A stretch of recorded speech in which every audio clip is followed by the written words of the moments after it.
Welcome to Board Ghost, a story broadcast with games as the engine.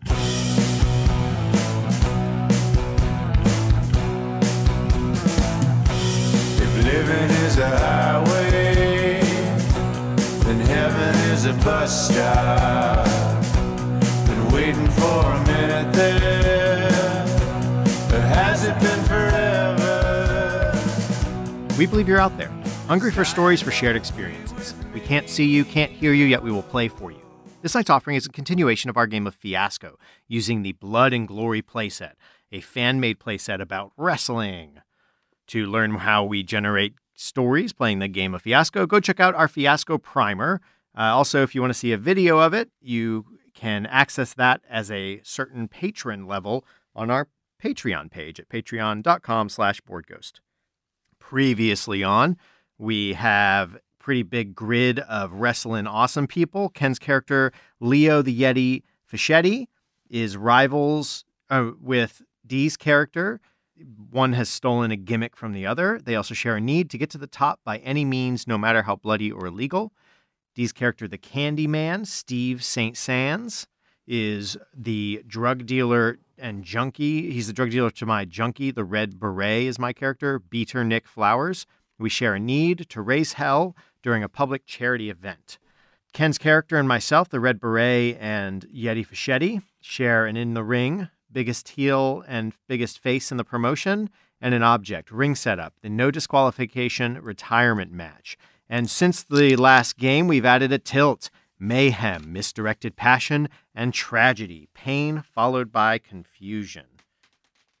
We'll forego too much recap and say, go listen to the previous episode for this. Previous one. episode's pretty good. Mostly a lot of wrestling and drug use. Yeah. A lot of All the best blood. things. Mm-hmm. Yeah. And that's some very violence true. on and off, out, in and out of the ring. We're on to Act 2. Ken, why don't you take it away?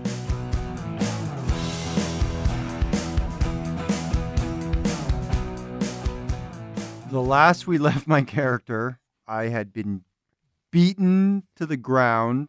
Quite thoroughly in a locker room. Mm-hmm. I think this is after that, wherein Leo breaks into the Red Beret's locker. This is probably a week or two after the beating. He sneaks into the locker room with the intent to do something untoward. Breaking into the Red Beret's locker, he finds Nick's stash of coke that he's pretty sure he bought from Steve St. Sands, the Candyman. And he replaces this cocaine with, like, powdered bleach. Because he believes that if he's able to frame the Candyman as a dealer of death drugs, that he, the Yeti, will be able to get to the top like he wants to. How does this scene go? I guess that's really where we're at. It's like he's just cracked open the locker. He's about to, like, switch out the drugs. How do we feel, D? I think it goes poorly. Oh shit! He hears someone coming. Yeah. And he can't quite distinguish who's there because it's kind of a blurry shape. Yeah. And ducks into the shadows and runs out the back door. Yeah. It's the Irish Spring. This big, like, tall redhead guy who lumbers in is like, hello? Is anyone here? That's how the Irish Spring talks. He's actually Scottish. That's cool. He turns on the lights and he's like, oh, huh. I must be seeing red caps. And just the Red Beret's locker's open, but yeah, I wasn't able to. It wasn't the Red Beret's locker.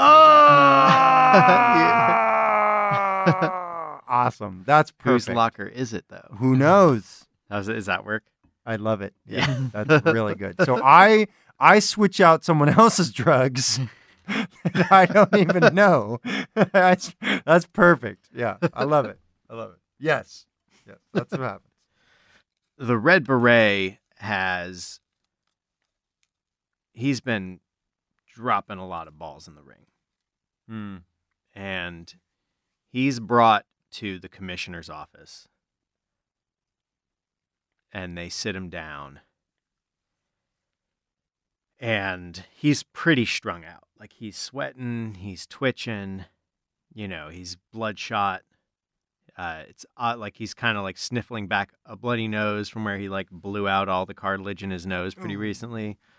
The commish sits him down. Well, Nick, I don't know what to tell you here.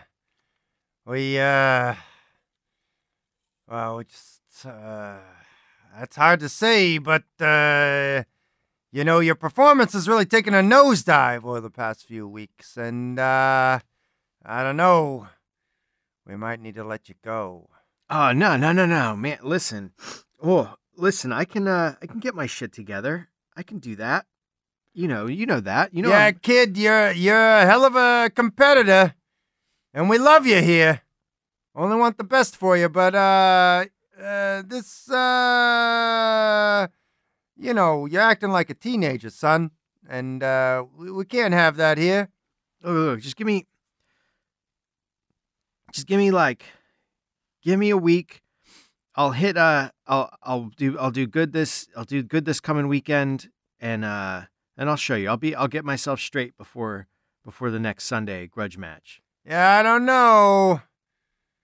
I'd like to help you, but I don't know. D, how's it gonna go? Let's go, D.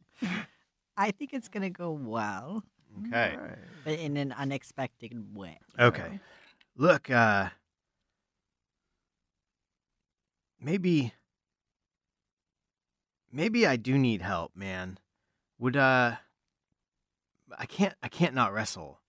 But I know you're a competitor. I think you've taken this persona on too much, my friend. You gotta let this cuckoo bird persona go a little bit. Maybe you should think about changing up your look.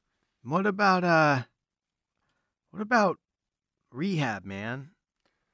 Well, would you? I mean, I'll take a pay cut, but you float that? Could you help me out with that? Well, Nick, we got a lot of faith in you. We had hoped that you'd be something here. Especially with the Yeti leaving and everything. We're looking for a new face. We thought, hey, who knows? Who could it be? We believe in you. We'd like you to come back if possible. I just look.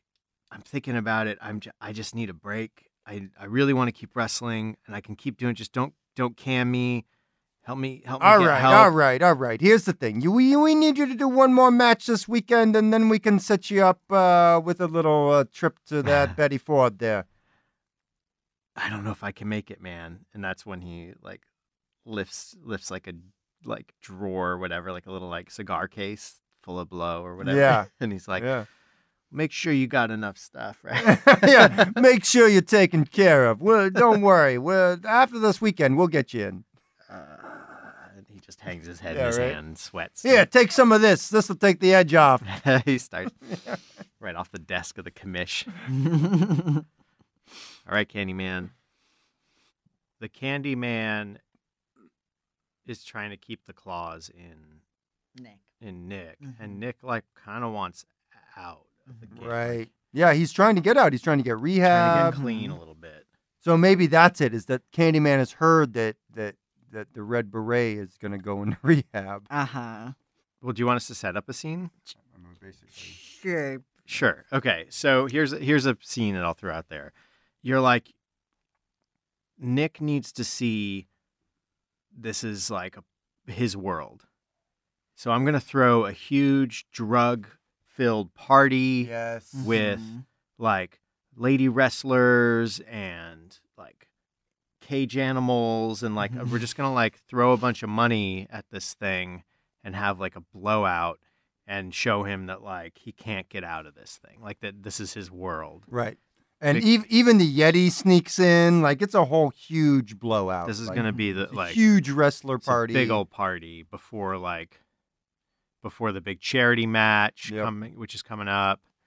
So you're like, we're gonna blow this thing off.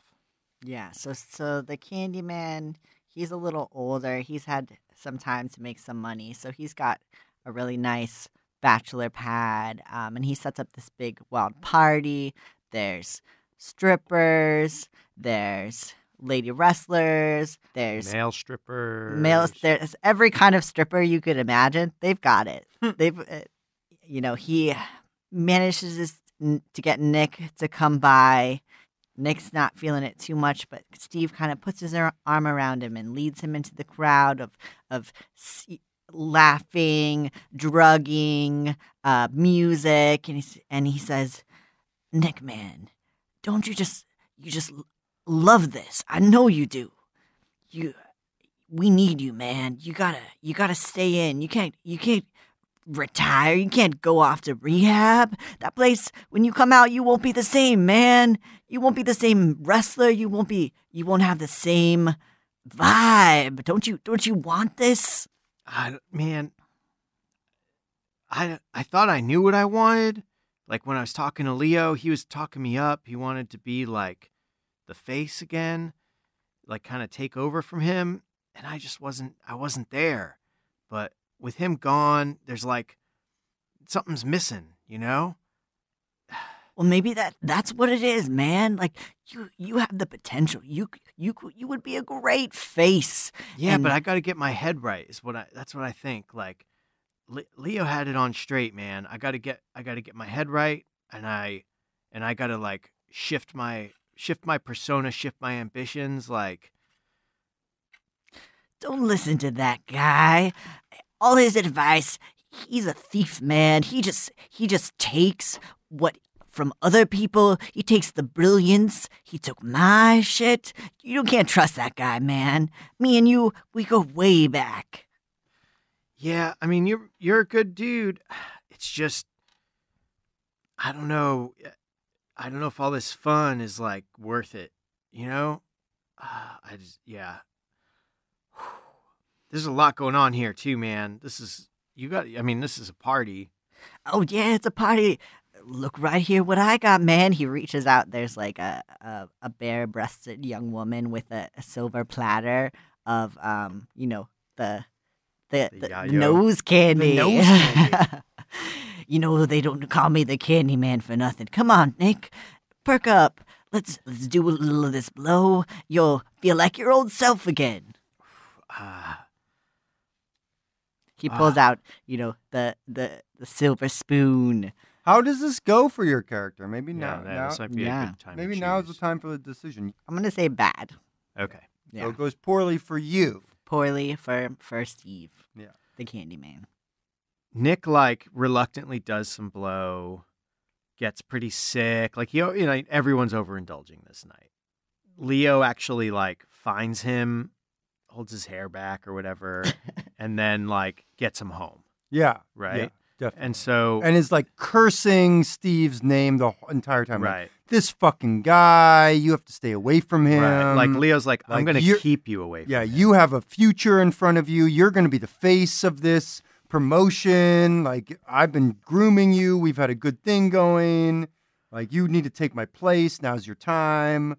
And you're fucking it up, man. You're fucking it up with Steve St. Sands. Sure. So then, and the next morning, like you wake up and there's like in the middle of you kind of like go downstairs, you're like have your silk robe on. Mm-hmm. And in the middle of your living room is like 24 people like sprawled around, like passed out. Book out. And a big tray, like heaping tray of cocaine and like lines and stuff, like half done, like in the middle of this glass coffee table kind of thing. And like you notice like people must have been going nuts. There's like spotters of blood and stuff from them just going crazy on this stuff, and it's nuts. And you look and there's a bag like down by this pile, and you're like, huh, it's not my shit. That's not mine. What is this? This is Row Dog's. Row Dog's been fucking dropping. Row Dog. Row Dog's trying to move in on my shit. So like it's got like a little like puppy dog face on it, Row Dog. And you look around, Row Dog's laying on the couch, like kind of like arm over his face, trying to keep the sun out of it. You guess. And you pull his arm away, and his eyes are wide open. Huge bicep. and there's like streaks of blood out his nose, and his mouth is like frothy. And you look around, and these 24 people are all like in various states of rigor. My God, what the fuck? I love it. They're all dead. They're all fucking dead, man. Steve slowly realizes he's surrounded by corpses and just freaks the fuck out and runs out of the house. My character has been beat up, gave some terrible fake drugs, death drugs to someone, to Road Dog apparently. So Leo, the Yeti, Faccetti. I'm at a loss, you guys. What is my scene? You're in with the managers and the commissioners. That's what I was sort of thinking. Yes. And they're like, you had a meeting planned because they were like they were going to renegotiate a contract with you. Yep. Like they were in talks. Like you're still a popular figure. You're still selling action figures and cartoons and stuff. Mm-hmm. Everybody loves the Yeti. They bring you in, and they're like, listen. There's a lot of bad stuff going on in the franchise. And going into the 80s, things are going to have to change. We have a plan. We're going to go big. We need people we need good faces in the ring. They're basically, they want to bring you in and groom you, maybe like sort of an in the ring commissioner. Yeah. Almost like an announcer. Announcer, commissioner, or even start off as like someone who runs a team. Or Exactly. Like a manager. Yeah. But still, like one of those, like the pallbearer had his little guy, or whatever. Exactly. That kind of thing. So still like performing and being in the thing, but like also kind of being like the matron to like keep everyone in line. Yes. Right. Like guide the next generation, and also help them cull the bad apples. I say, I love this sport. I love this promotion. I do whatever you want. I want to stay in this. I want to keep wrestling, but I understand that a man gets older, a man can't do maybe what he could do at one point. I'm interested in what you're saying, and I know of a few people already that or maybe you do too, that need to get the heave ho. But I'm all on board, gents. Let's take it big. The wrestling is getting huge. I know that our numbers have been going up every week, and it's time. It's time to take it national. Yeah, if not international. To that end, Leo, there's a few names that we've got a list, and sort of I'm not going to say loyalty test, but sort of first actions. These guys. You know the best way to get this done. Some long-standing contracts, a lot of money. We need to get them in a position where we can remove them, or they remove themselves, without it being scandalous and not looking bad for the situation. I mean, sure. We're already weathering. Let's just say we're putting to bed some pretty serious. We're burying quite a few bodies, no pun intended, right now. And which is all the more reason that we're having this meeting. But right off the bat, we got to do something about Flowers. Nick. Oh man, I hate to hear that. He's been my partner for years. It's definitely unfortunate, and I think what my colleague is saying is really just the direction we're moving in is going to be so much bigger and much more public, and really we just want to put the best face for everyone for the league. You want to get rid of Nick? How's this going to go for you? This goes well for me. All right. All right. So there's choices to be made. If anyone has their shit together, it's St. Sans. He's manages his money well. He has a good public image. It's unfortunate that Road Dog had to basically pull some illegal shit at his place recently. But yeah, I heard about that. Yeah, we tried to keep it quiet, but it's very unfortunate. We lost. We saved a lot of money, but we lost a lot of people that we worked with. Don't worry, I'm sure the insurance will cover it. Oh, it more than paid for itself. We're improving the ring. Basically, we were thinking like a franchise, like the Sweet Factory. Candyman, sort of you managing Candyman and a whole roster of like sugar-based kind of flavor, like strawberry shortcake, but wrestlers.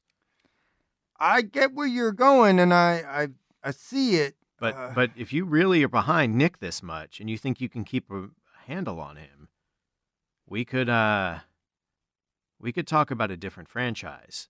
It's got to be one or the other, though. There's not room for both. Yeah.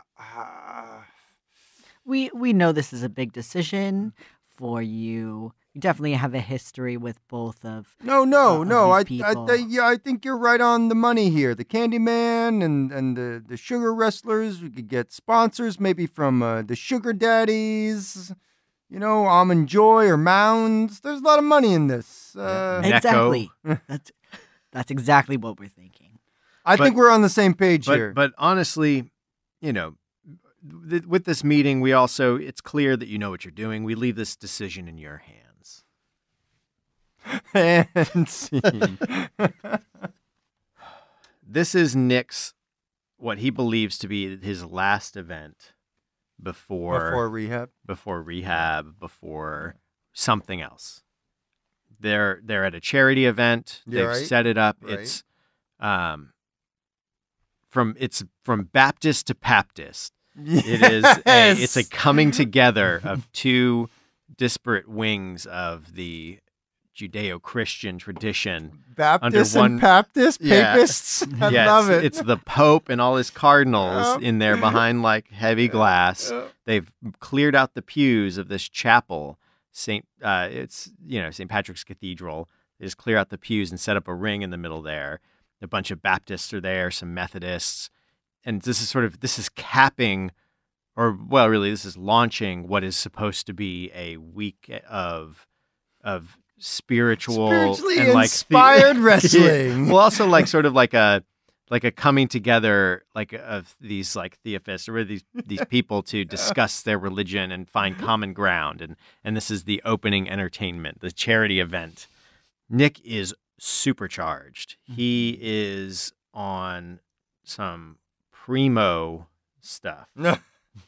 He is bouncing off the walls. He's been in character pretty much since that meeting now, and has sort of like, so he hears someone yell, like the stage manager's yelling like, Nick, and he's like, what, and they're like, Red Beret, yeah, what's up? He's led out into the ring, adoring like fans clapping demurely. The Pope, like, Is this the real Pope or is this like the fake? This is him. He did though. This is real. This is canon. Pretty sure this... So yeah, he goes out into the ring. Leo's announcing this match. Yes, one of his first like. Yes, he is. And his opponent is the Irish Spring. Mm-hmm. The Candyman is again in the wings as Nick and the Irish Spring square off. All right, I want a clean fight, Irish Spring, Red Beret. Nothing below the belt, nothing in the eyes, none of that shenanigans. You don't tell me what to do, pig dog. Hey. Aye, laddie, don't you be talking to that referee that way. Listen, man. Something about the proletariat. I've got the control over my own destiny. All right, just keep it clean, all right? You know it. He goes to like shake hands and like misses. Balls. What are you? And I like come closer to Nick. I'm like, get it together, man. Come on. I've got this, Harriman. Fuck off, Yeti. Me away.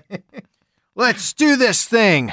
And he like reaches into his trunks and like, oh, he sniffs it on in the. Oh, and he like throws fingers to the Pope and is like, religion is opium of the masses, my man. And my man, and you're no more holier than my shoe. Get yourself some learning, my man. And you would think that the Irish Spring is a devout Irish Catholic. So the Irish Spring comes forward and grabs Nick in a clench, so their heads are close together, and he's sort of under his breath. He's like, "Laddie, bring it down a bit. Don't you think you're taking it a little too far?" Get away from me, you might. Are we buddies? Cause like you're IRA, right? I don't know how this works between our characters. I just keep going. Just keep it going with the match. Don't worry about it right now. The crowd's all boo. They're like boo. Hey, shut up! And he's like, especially Nick's, the Catholics. They're really booing Nick starts you. like climbing out of the ring to like wrestle like cardinals and stuff. like a religious wrestling match. But he starts like climbing out, and the Irish Spring's like trying to pull him back in. He like grabs the Red Beret. Does he wear like the little Spanx, like the little booty? Oh yeah, shorts? yeah. Booty Spanx. So he like reaches to grab for him and kind of like grabs the back of his shorts and tries to pull him down, but sort of like does sort of a half moon, Like the copper accidentally. tone, like, yeah. Hey, get off me! Get off me! You're making me mad. You don't like me when I'm mad. And he turns around and like doesn't like not fake, like punches the Irish Spring as hard as he can in the face, and like he sprawls back like blood hosing from his flattened nose. And he just he starts going hard at the Irish Spring. What are you doing? You're crazy. And so the Irish Spring is trying to like sort of just hold him off because he knows that this kid is like out of his mind. Yep. Blood's kind of flying everywhere. What'd you call me? You capitalist swine. And he starts like trying to pull a piece of the ring off, like one of the turnstiles, and he gets like a pad and he starts like hitting the Irish Spring with it, and he's beating him pretty bad. But this is not going to go well. No, it goes terribly for him.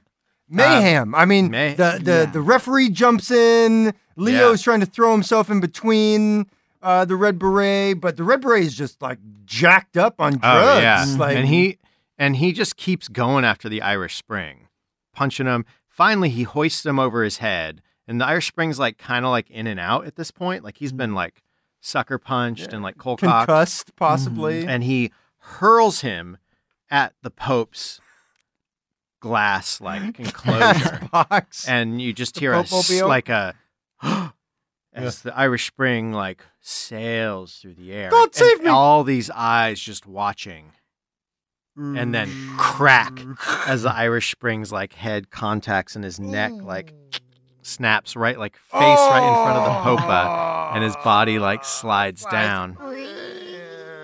And Nick gets up on the ropes. What's going on? Where's and he falls like face forward out of the ring. Plop. What is going on with The Candyman has heard about this plan kind of going forward. right Of like switching the business up? switching up the business. He wants to be the one that gets picks. He wants the franchise based around him. He loves this Candyman idea, but he does not want Leo to be involved. Oh, okay. So he wants to sabotage him somehow to keep him from getting this role as this announcer type overseer person for the franchise. Yeah, referee, coach, Yep. manager. We have an altercation at the funeral for all the wrestlers who died.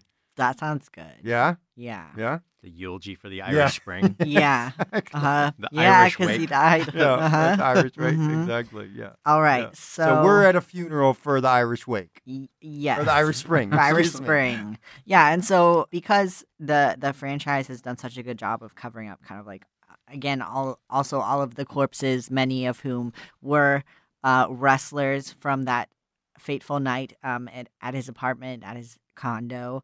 In addition, now we have the Irish Spring, so recently deceased, unfortunately. So we're at this funeral. It is not in a church because they're obviously not welcome in any of the churches nearby, but it's at a community center. There's folding chairs and like a buffet spread. and there were some nice words spoken, and everyone sort of like awkwardly standing around with their paper plates of barbecue food. Burly guys in their black suits. They're black suits, yeah. Yep. And ladies too. Yeah, sure. So it's the funeral. We have an altercation at the Yeah. after party, as it were. Like, So the Candyman's sort of like eating some potato salad off a paper plate. Leo kind of comes up to him. yeah, Yeti comes up. It's like, Steve, we've lost so many friends, so many colleagues. Steve sort of kind of narrows his eyes at him. I just had to say that, you know, I really want to squash the beef. I feel like you're a superstar, and you haven't got what you deserve. And I put myself before you, and I'm just saying I'm sorry. I really think that we can make something together in the future. Nick's done, man. He's a mess. He's all strung out on that shit. I don't know what happened with him, but it's just terrible, you know? And what I see is you. You're the future. What do you say? You want to maybe we can talk and figure something out. I don't know, man. It sounds like you're saying all the right things, but somehow I just don't believe you. Well, what do you want me to do here, man? We're at a goddamn funeral. Oh, I know we're at a funeral. I was there. I saw those bodies, man. Have you ever seen bodies in your own house? Corpses all around you? No, man. Fuck. That's ghoulish. How do you think that makes me feel, Leo? I don't know. I guess make you feel like you're haunted or something. I don't know. Jinxed. It makes me feel like I've been cursed. You gotta leave that shit behind, man. It's out with the bad, in with the good. Good air in, bad air out. Just think of it like that. You know, it's a terrible time, but look at all these people who are around who support you and support the promotion. We're gonna get this.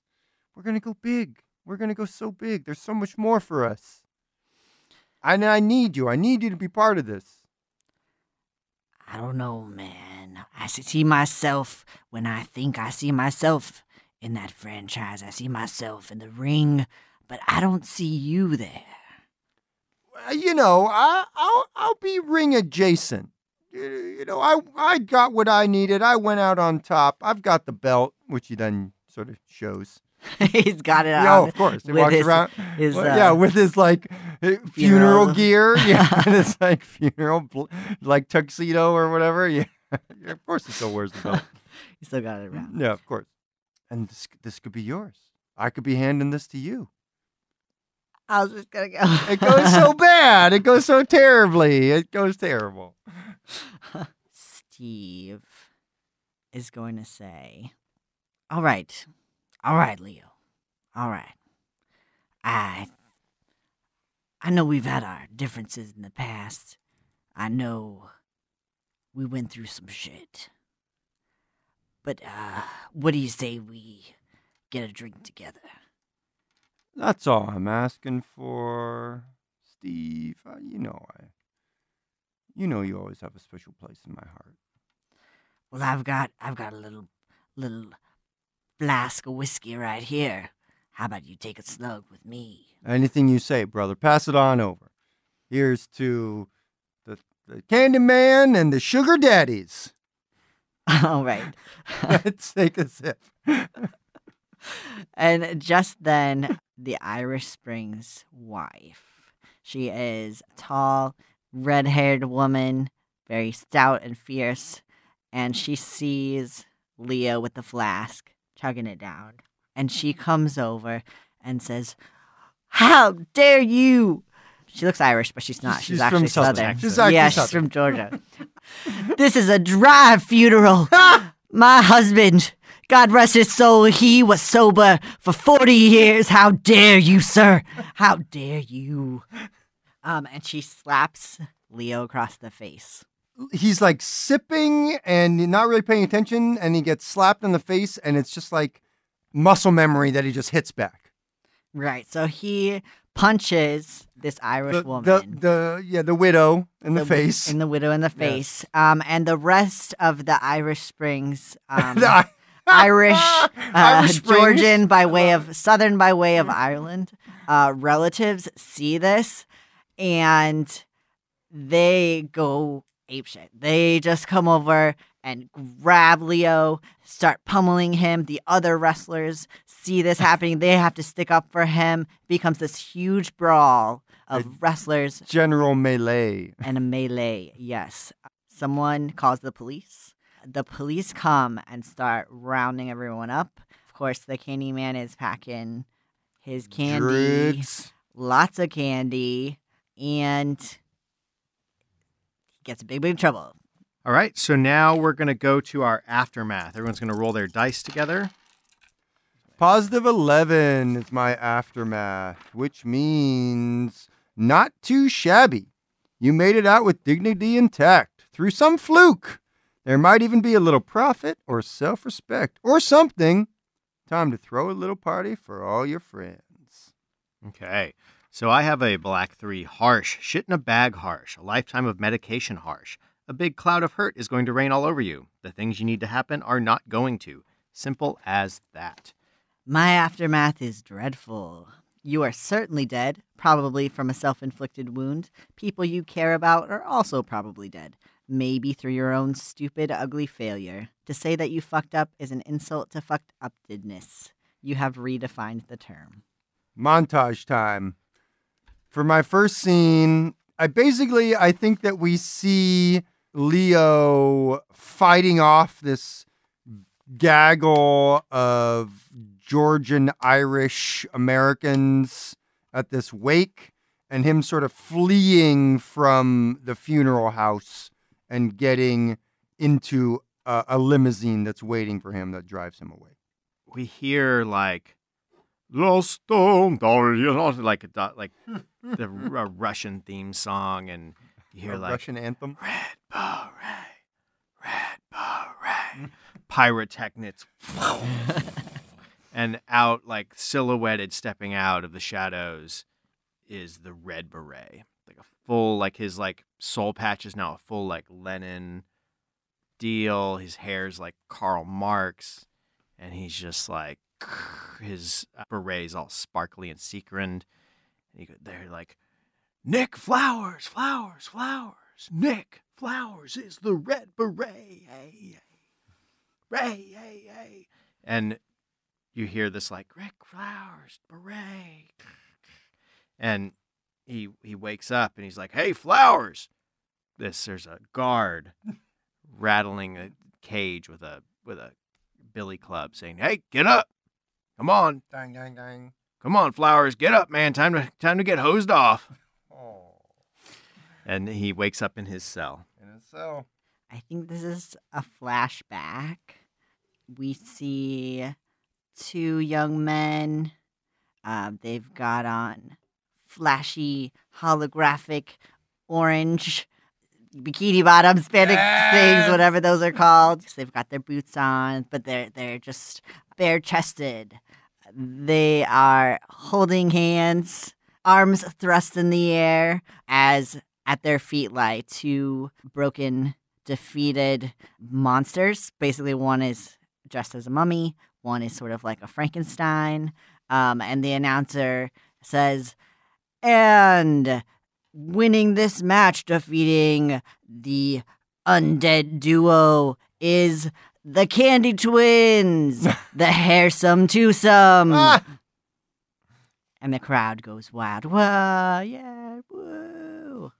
I love it. It's after the wake, and it's a meeting between Leo, the Yeti, Faccetti, and the owners of the wrestling promotion.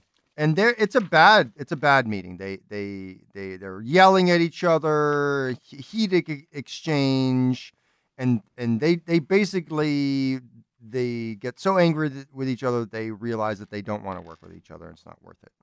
And so Leo leaves the wrestling concern and doesn't move forward with creating Candyman and his sugar, daddies or whatever sugar wrestlers that may be underneath him. And it's just a dark day that Leo sort of quits this wrestling concern that he's been a part of for so many years. The parole board looks over the medical report, and it's pretty clear that this muscular, quiet man looks dangerous and has quite a hefty rap sheet. But from everything that the medical doctor's saying, he basically has been chemically lobotomized by all the drugs that he's done and is slow to act, slow to think, and really poses no threat to society any longer.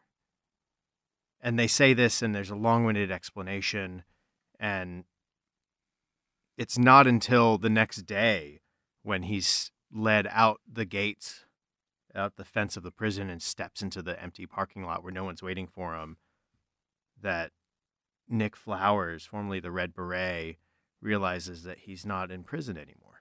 This is a few years later.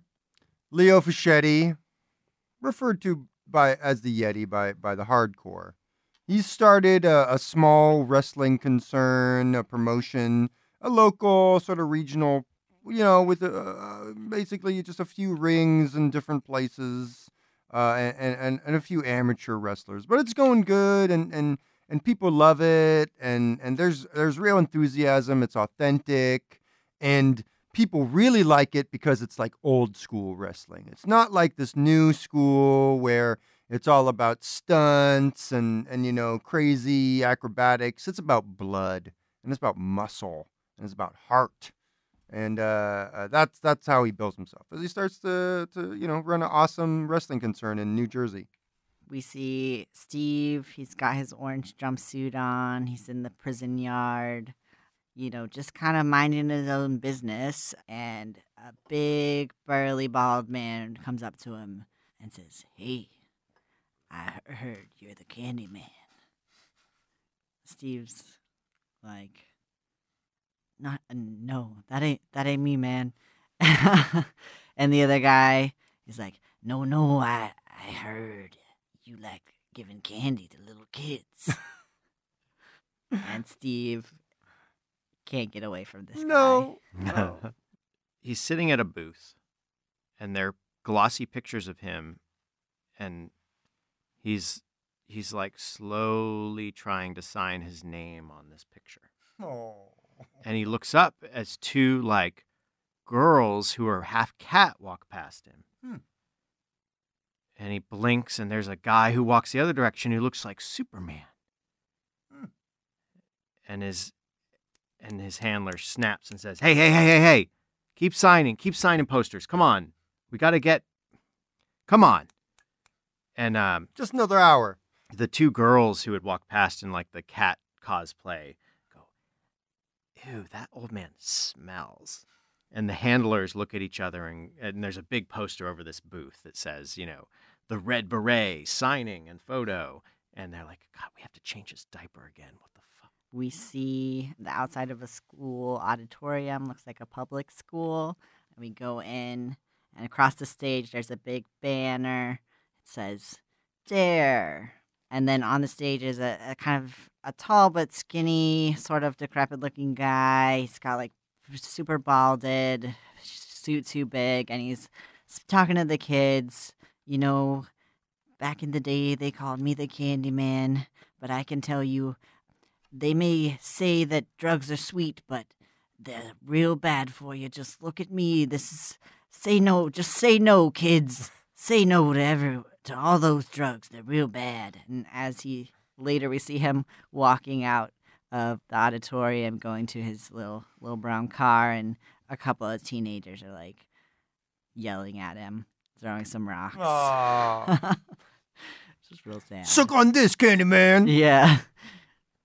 Leo, we find him years later. He is happily, like he's got gold rings on his fingers. His teeth have been redone. They're super nice. He probably has had some hair plugs, so it looks very vital and young. He's signing a big contract with the WWF, signing away his concern that it's going to be conglomerated and brought in, incorporated into the WWF. And he is given a big check and a bunch of money, has ultimately been incredibly successful in the wrestling world, going off to live a very, very enjoyable life.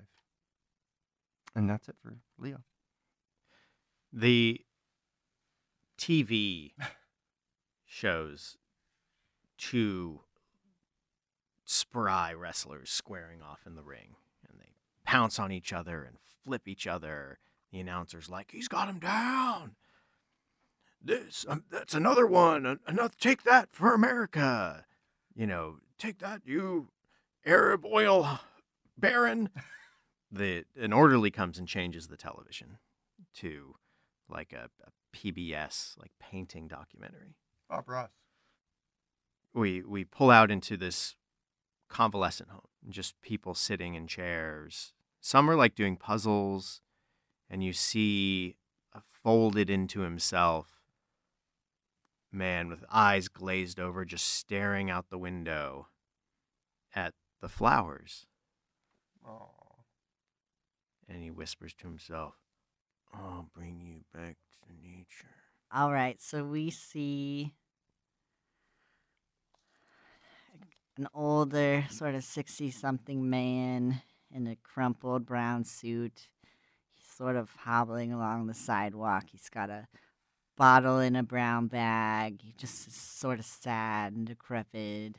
A young, maybe 30s-ish woman, sort of well-dressed, comes up to him, and she says, "Oh, are you Steve St. Sands?"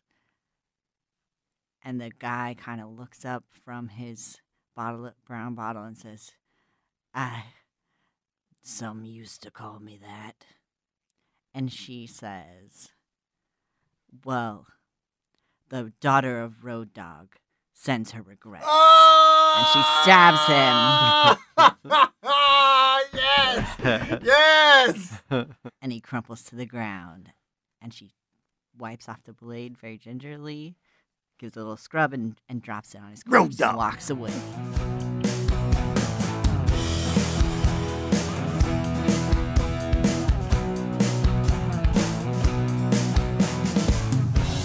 With that, our story ends. We will return again with a new tale to spin to dare to entertain. I was one of your players, John Holt. You can find me on Twitter at LordJoho and on Instagram at board_ghost. You can find my review media recommendation podcast at newtoyoushow.com. And you can find my book club podcast at woundandstab.com. Ken, where can people find you? You can find me, Ken Breese, at Burling's Beard, BERLINGS, Beard, all over the interwebs. Check out my website, burlingsbeard.com. I'm on Instagram and YouTube and Twitter.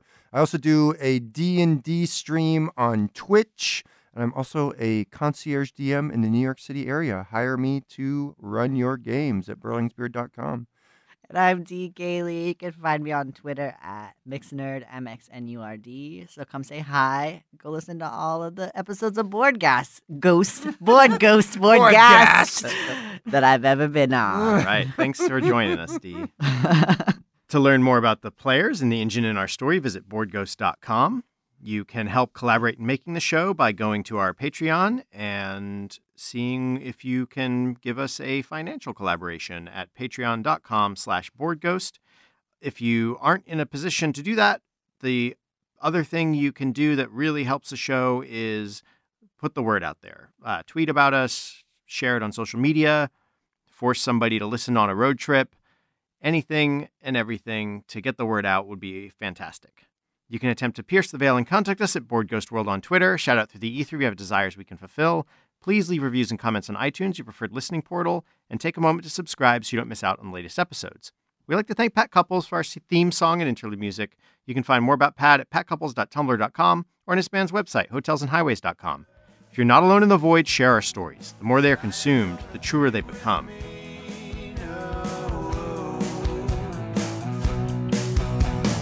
Dying don't agree with me.